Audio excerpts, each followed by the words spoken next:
आज हम कथा सागर में करवा चौथ की कथा के बारे में जानेंगे।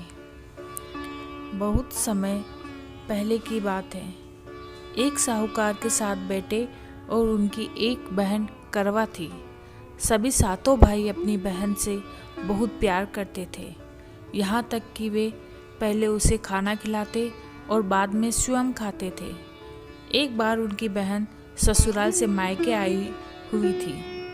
शाम को भाई जब अपना व्यवसाय बंद कर घर आए तो देखा कि उनकी बहन बहुत व्याकुल थी।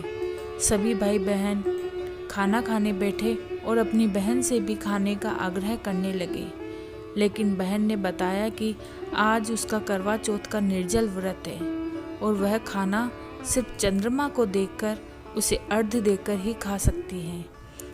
चंद्रमा अभी तक नहीं निकला, इसलिए वह भूख प्यास से व्याकुल हो उठी।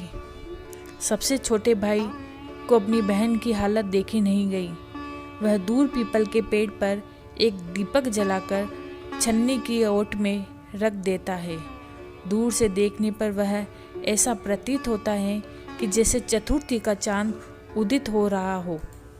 इसके बाद भाई अपनी बहन को बताता है कि चांद निकल आया, तुम उसे अर्घ्य देने के बाद भोजन कर सकती हो। बहन खुशी के मारे सीढ़ियों पर चढ़कर चांद को देखती है, उसे अर्घ्य देकर खाना बैठ जाती है। वह पहला टुकड़ा मुंह में डालती है तो उसे छींक आ जाती है। दूसरा टुकड़ा डालती है तो उसमें बाल निकल आता है, और जैसे ही तीसरा टुकड़ा मुंह में डालने की कोशिश करती है तो उसके पति की मृत्यु का समाचार उसे मिलता है। वह बौखला जाती है। उसकी भाभी उसे सच्चाई से अवगत कराती है कि उसके साथ ऐसा क्यों हुआ। करवा चौथ का व्रत गलत तरीके से टूटने के कारण देवता उससे नाराज हो गए और उन्होंने ऐसा किया। सच्चाई जानने के बाद करवा निश्चय करती है कि वह अपने पति का अंतिम संस्कार नहीं होने देगी और अपने सतीत्व से उन्हें पुनर्जीवन दिलाकर रहेगी। वह पूरे 1 साल तक अपने पति के शव के पास बैठी रहती है, उसकी देखभाल करती हैं और उसके ऊपर उगने वाली सुई नुमा घास को वह एकत्रित करती जाती है। 1 साल बाद फिर करवा चौथ का दिन आता है। उसकी सभी भाभियाँ करवा चौथ का व्रत रखती हैं, और जब भाभियाँ उससे आशीर्वाद लेने आती हैं तो वह प्रत्येक भाभी से यम सुई ले लो, प्रिय सुई दे दो, मुझे भी अपनी जैसी सुहागिन बना दो, ऐसा आग्रह करती हैं।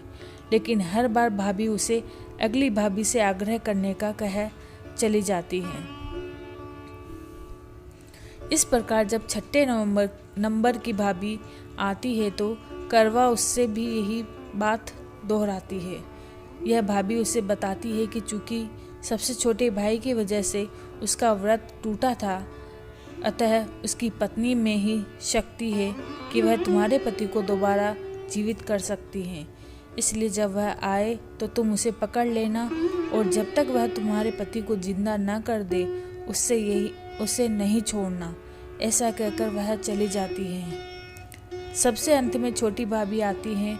करवा उनसे भी सुहागिन बनने का आग्रह करती हैं, लेकिन वह टाल मटोल करने लगती हैं। इसे देख करवा उन्हें जोर से पकड़ लेती है और अपने सुहाग को जिंदा करने के लिए कहती हैं। भाभी उससे छुड़ाने के लिए नोचती हैं, कचोड़ती हैं, लेकिन करवा नहीं छोड़ती हैं। अंत में उसकी तपस्या को देख भाभी पसीज जाती हैं और अपनी छोटी अंगुली को चीरकर उसमें से अमृत उसके पति के मुंह में डाल देती हैं। करवा का पति तुरंत श्री गणेश कहता हुआ उठ बैठता है। इस प्रकार प्रभु कृपा से उसकी छोटी भाभी के माध्यम से करवा को अपना सुहाग वापस मिल जाता है।